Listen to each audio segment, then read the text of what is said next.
Hai teman-teman, perkenalkan saya Lauren Epikana dengan NIM 200320145 dengan mata kuliah Negosiasi dan Advokasi Bisnis kelas 6D dengan dosen pengampu Wahyu Isnan dan Nasution.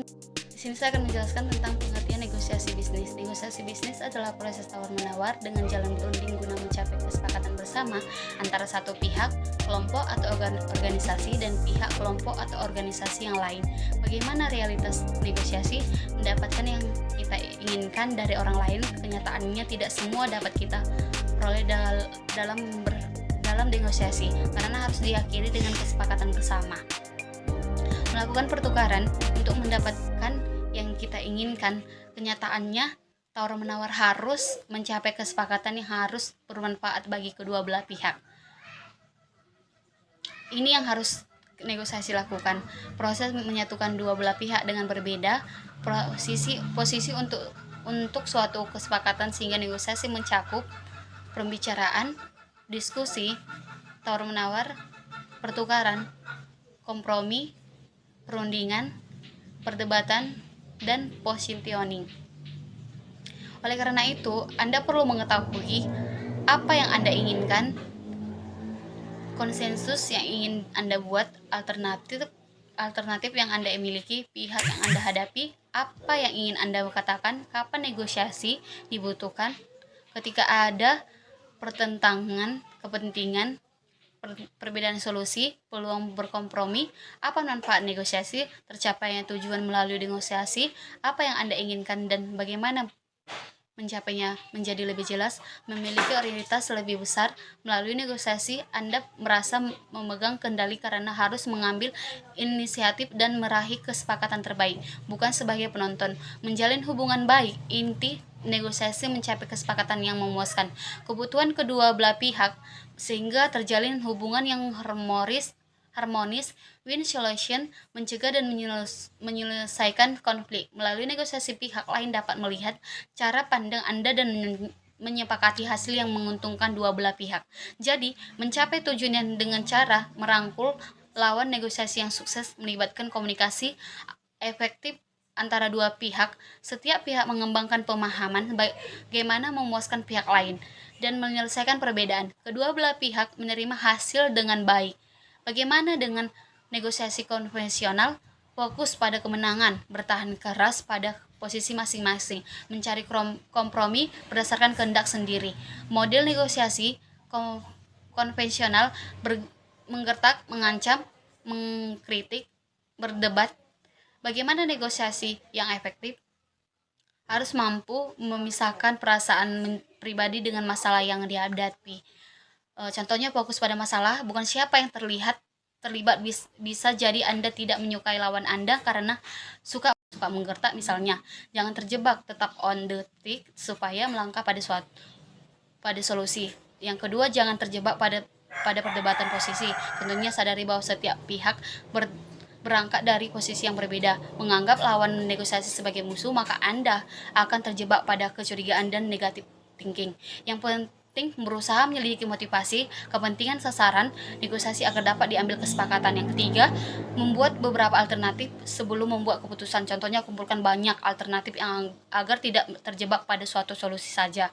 Semakin banyak alternatif pilihan, kemungkinan kesepakatan yang memuaskan dua belah pihak pilihan dapat Anda siapkan sebelum negosiasi dilakukan. Yang keempat itu, kesepakatan harus didasarkan kriteria objektif. Jangan terjebak penampilan orang karismatik terdengar sebagai meyakinkan selama negosiasi, namun menghasilkan kesepakatan yang tidak seimbang. Guna kriteria objektif yang diterima semua pihak, lakukan cost dan benefit analysis. Terdapat alternatif yang ada. Profit negosiator yang pertama itu konektor, penjaring, produser, analyzer. Contoh konektor itu penampilan tentang dan penuh perhatian, menjaga hubungan baik dan bahasa tubuh jelas, santun, meminta dianggap orang penting, tidak suka dipotong pembicaraannya, merasa tertekan. Ciri paling mudah dikenali adalah biasanya memiliki ruangan atau kantor dengan dekorasi yang rapi. Terdapat foto keluarga, ada beberapa tanaman indoor dan ruangan. Tips bernegosiasi dengan konektor.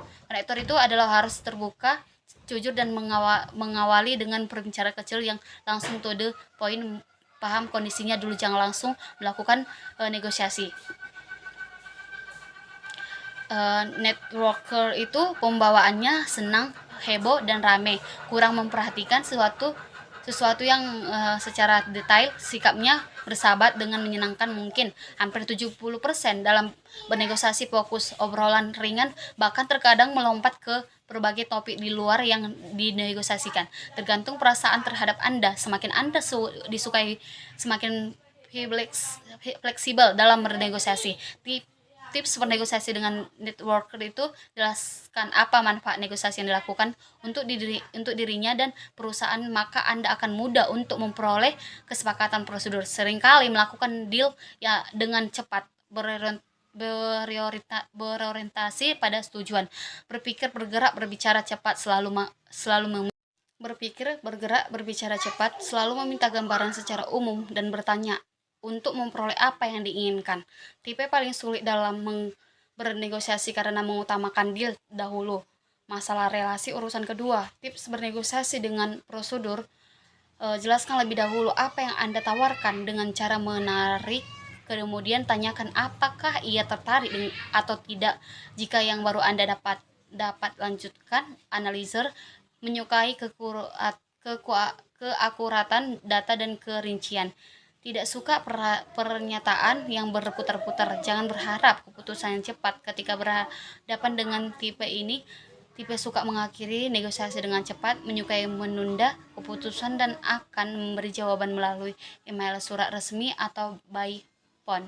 Tips bernegosiasi dengan analyzer: siapkan dukungan data secara lengkap, elemen-elemen sukses bernegosiasi, waktu persiapan yang memadai, sasaran yang jelas, memahami pokok permasalahan, strategi atau rencana negosiasi yang jelas, taktik negosiasi yang tepat, sikap saling menghormati, informasi lawan negosiasi, komunikasi yang efektif, positive thinking, terbuka untuk bertukar ide, mau berkompromi, bangun kesepakatan, win-win solution, evaluasi implementasi. Terkadang perdebatan terjadi dalam negosiasi, maka dibutuhkan keterampilan berargumen. Langkah pertama, pikirkanlah suatu yang mungkin.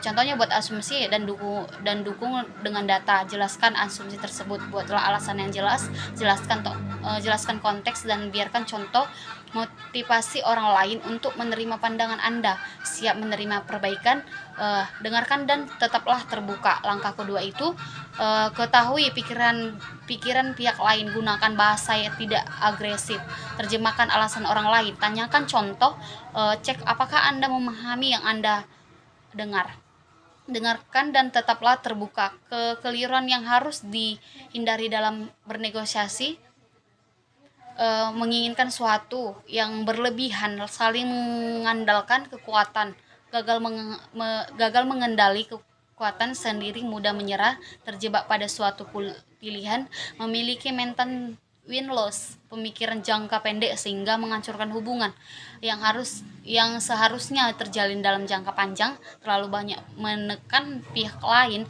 menerima opini atau perasaan sebagai fakta. Posisi dianggap segalanya. Percaya semakin besar otoritas atau memberi lebih banyak kekuatan, banyak bicara, sedikit mendengar, terlalu tergesa-gesa. Demikian hasil presentasi saya. Jika ada kata-kata yang salah, saya meminta maaf. Sekian dan terima kasih. Dadah, sampai jumpa di video selanjutnya. Jangan lupa subscribe, like, dan komen ya kawan-kawan. Dadah.